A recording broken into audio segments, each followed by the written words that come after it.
warahmatullahi wabarakatuh. Perkenalkan, nama saya Muhammad Heril dari Universitas Cokro Aminoto Palopo.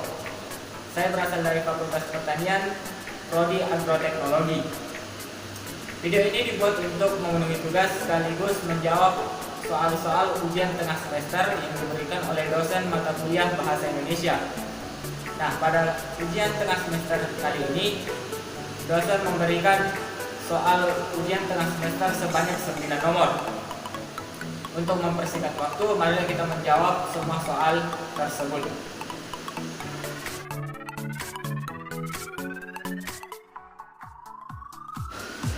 Nah, untuk pertanyaan yang pertama, yaitu apa yang Anda peroleh setelah mempelajari materi tentang sejarah perkembangan bahasa Indonesia? Nah, yang dapat kita peroleh yaitu yang pertama, kita dapat mengetahui perkembangan bahasa Indonesia dari zaman ke zaman, dari zaman penjajahan sampai dengan sekarang.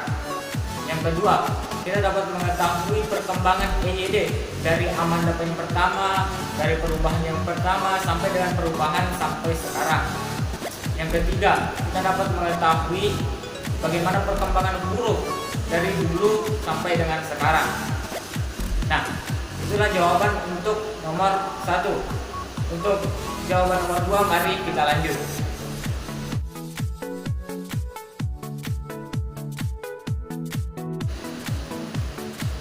Nah, pertanyaan yang kedua, apa yang Anda peroleh setelah mempelajari materi tentang kesantunan bahasa?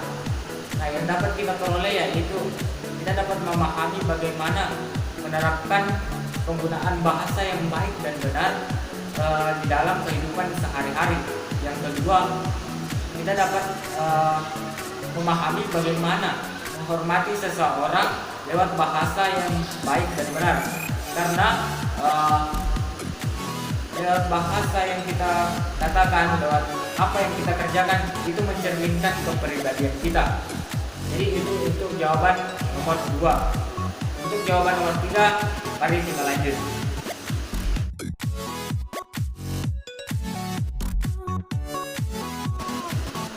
Nah, kita lanjut pertanyaan yang ketiga, yaitu apa yang Anda peroleh setelah mempelajari materi tentang ragam bahasa. Nah, yang dapat kita peroleh yaitu yang pertama, kita dapat mengetahui ragam bahasa mulai dari ragam bahasa sastra, karya ilmiah, jurnal, hukum, dan lain-lain. Yang kedua, ragam bahasa ini sangat bermanfaat bagi mahasiswa khususnya. Contohnya saat kita menulis jurnal.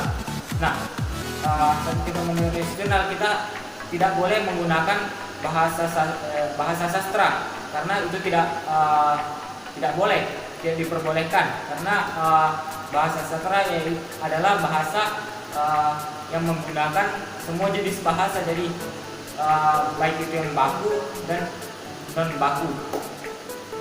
Jadi itu untuk jawaban nomor 3. Untuk jawaban nomor 4, mari kita lanjut.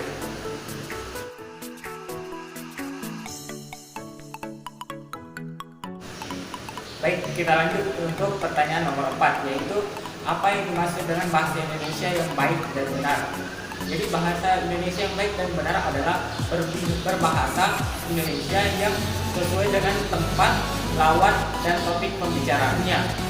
Adapun contoh dari bahasa Indonesia yang baik dan benar yaitu yang pertama, apakah kamu ingin menyapu rumah bagian belakang? Yang kedua, apakah kamu tidak tahu malu?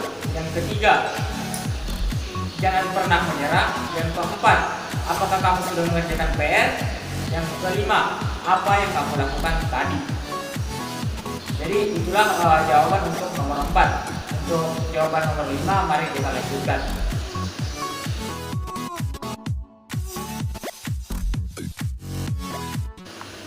Baik, kita lanjut untuk nomor 5. Pertanyaannya, hal apa saja yang perlu diperhatikan oleh penulis dalam memilih kata pada saat penulisan karya ilmiah? Nah, yang perlu diperhatikan yang pertama yaitu pemilihan kata baku dan non baku. Yang kedua yaitu menggunakan kalimat-kalimat atau menggunakan kata-kata ilmiah. Yang ketiga yaitu menambahkan keefektifan kata. Jadi itulah hal-hal yang perlu diperhatikan untuk menulis karya ilmiah. Jadi itu untuk jawaban nomor 5. Untuk jawaban nomor 6, mari kita lanjut.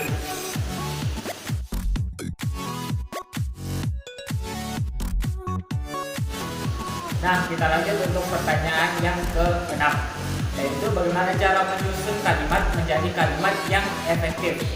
Jadi ada 5 cara, yaitu yang pertama adanya kesejajaran bentuk, yang kedua adanya kesatuan gagasan, yang ketiga adanya kehematan kata, yang keempat adanya penekanan di suatu kalimat, yang terakhir adanya kelogisan kalimat. Jadi itulah 5 cara yang harus dipenuhi untuk menyusun kalimat menjadi kalimat yang efektif. Itu untuk jawaban nomor 6. Untuk jawaban nomor 7, mari kita lanjutkan.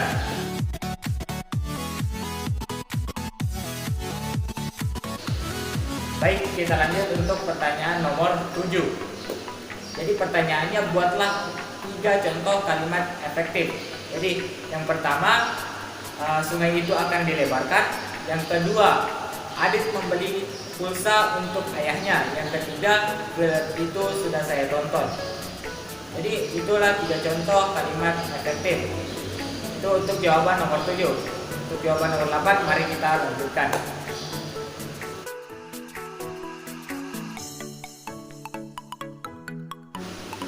Baik, kita sampai di nomor 8. Pertanyaannya, susunlah sebuah paragraf mengenai bidang keilmuan Anda sesuai dengan kriteria paragraf yang baik.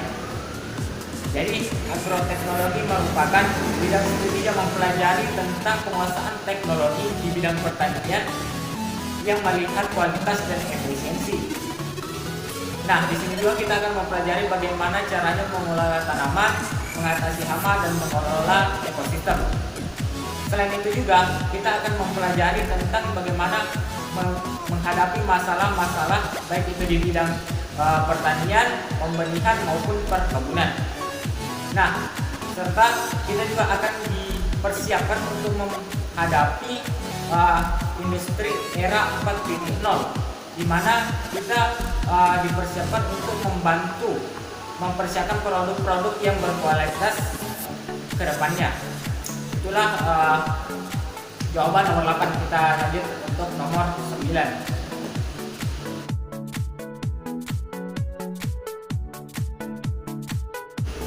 Nah, kita sampai di nomor terakhir, yaitu nomor 9. Jadi pertanyaannya, apa hal yang akan Anda lakukan untuk meningkatkan keterampilan menulis Anda meningkat signifikan?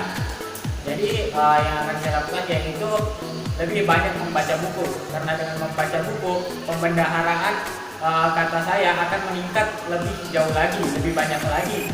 Dengan itu akan memudahkan saya dalam menulis nantinya. Yang kedua, saya akan sering menulis artikel. Lalu artikel tersebut akan saya perlihatkan ke orang lain yang ahli di bidangnya untuk menilai apakah ada yang harus dikoreksi ataupun tidak. Jadi itulah hal yang akan saya lakukan untuk meningkatkan keterampilan menulis saya untuk meningkat signifikan. Jadi itulah pertanyaan-pertanyaan ujian tengah semester yang telah kita jawab. Kurang dan lebihnya mohon dimaafkan. Assalamualaikum warahmatullahi wabarakatuh.